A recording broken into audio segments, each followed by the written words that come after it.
রংপুর কাউনিয়া থেকে এই প্রশ্নটি করেছেন। মোহতারাম, দীর্ঘদিন আমি সৌদি আরবে ছিলাম। সৌদি আরবে কোনো কবরের উপরে বাঁশঝাড় দেখা যায় না, বাঁশ গাছও দেখা যায় না, কিন্তু বাংলাদেশে অধিকাংশ গোরস্থানে কবরের উপরে বাঁশ গাছ উঠে, অনেকে কেটে ফেলে, অনেকে রেখে দেয়, পরবর্তীতে বাঁশ ঝাড় হয়ে যায়। এর কারণটা কি? আমরা তো সাধারণত কমনলি পুরো বাংলাদেশেই কবরের ওপরে কিন্তু ওই যে লাশ নিচে রাখার পরে বাঁশের ফাটা ফাটা অর্ধেক অংশ দিয়ে আমরা ওই লাশটাকে মিডিল দিয়ে একটা বাঁশের বিম দিই, তার উপরে ওই ফাটা বাঁশ দিয়ে আমরা কবরের লাশটাকে ঢেকে দিই, এর উপরে চাটাই বা পাটি এই সমস্ত জিনিস দিয়ে তার উপরে আমরা মাটি দিই। এটা আমাদের বাংলাদেশের প্রচলিত বিষয়। সৌদি আরবের কবর কিন্তু ভাই বাংলাদেশের মতো না। সৌদি আরবের কবরের সিস্টেমটা কি আপনাদেরকে বলি, এটা আমাদের বাংলাদেশে অনেক মানুষের ক্লিয়ার কনসেপ্ট নেই। আমরা কবর খোদাই করার পরে ওনার বডির মাপ নিয়ে কী করি, কবরের উপরে লাশটাকে আমরা শোয়া দিই, মানে কবরের ওই ভেতরে। সৌদি আরবে কী করে, কবর খোঁড়ার পরে তারা ডান পাশে লাশ যেখানে শোয়াবে তার পাশে আর একটা গর্ত করে সাইডে। এটা যদি কবর ধরা হয়, ধরেন এটা কবর, আমরা কি করি, প্লেন রেখে দিই। আর সুন্নাহের নিয়ম হচ্ছে এদিকটা একটু কাত করে রাখা।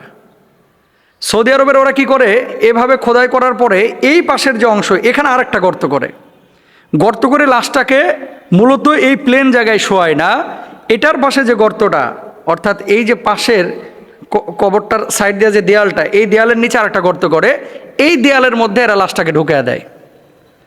আচ্ছা, আমরা বাঁশ ইউজ করি, আরবের মানুষ বাঁশ পাবে কোথায়?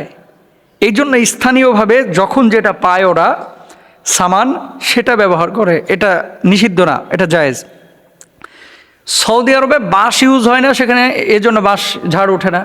আমাদের বাংলাদেশে যেটা হয়, গ্যান্ডারি আপনারা যারা খান, অনেক সময় গ্যান্ডারি কাটার পরে দেখবেন যে এই গ্যান্ডারির যে চোখটা থাকে, এই চোখটা যদি আপনি আরেক জায়গায় ঢুকায় দেন মাটি গাড়িয়া, দেখবেন ওখান থেকে গ্যান্ডারি উঠতেছে। বাঁশের যদি চোখটা অক্ষত থাকে, এই বাঁশটাকে যদি আপনি দাফনের কাজে ব্যবহার করেন, এখান থেকে কিন্তু বাঁশ গাছ বের হয়। সৌদি আরবে বাঁশ গাছ কবরের উপরে দেখা যায় না, এই কারণে যে এখানে বাঁশ ইউজ হয় না।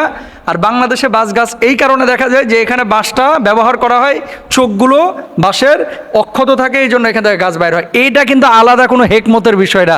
অনেকে বিষয়টাকে অন্যভাবে মেন করে, অনেকেই অন্যভাবে এটাকে নেয় যে বিশেষ কোনো বার্তা এখানে আছে কিনা। আরেকটা বিষয় আপনাদেরকে বলি, কবরের মধ্যে বাঁশ দেওয়া এটা কি আবশ্যকীয় কোনো বিষয় না, বরঞ্চ কবর সৌদি আরবে যে সিস্টেমে দেওয়া হয়, রাসূল আকরাম সাল্লাল্লাহু আলাইহি ওয়াসাল্লামের হাদিস আপনারা শুনেন।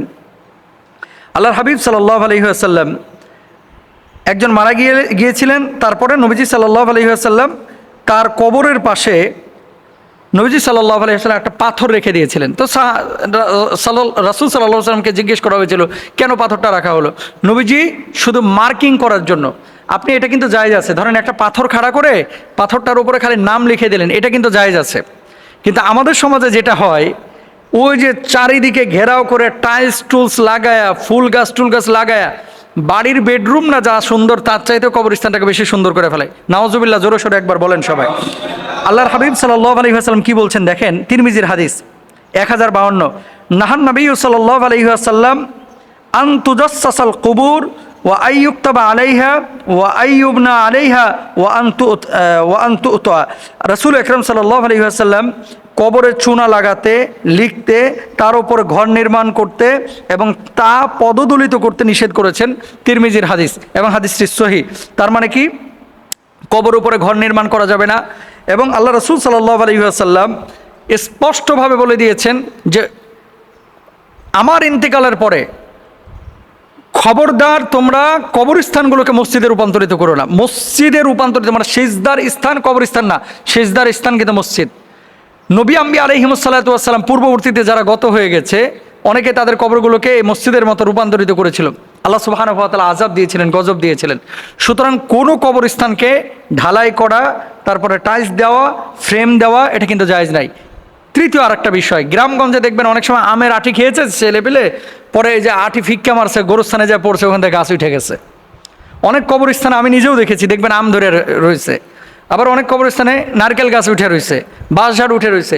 কবরস্থানে যদি আম গাছ উঠে, এখান থেকে আম খাইতে পারবেন, নারকেল গাছ উঠলে ডাব খাইতে পারবেন, এখান থেকে যদি বাঁশ ঝাড় ওঠে তাহলে বাঁশ কেটে এটা ব্যবহার করতে পারবেন, সম্পূর্ণরূপে জায়েজ।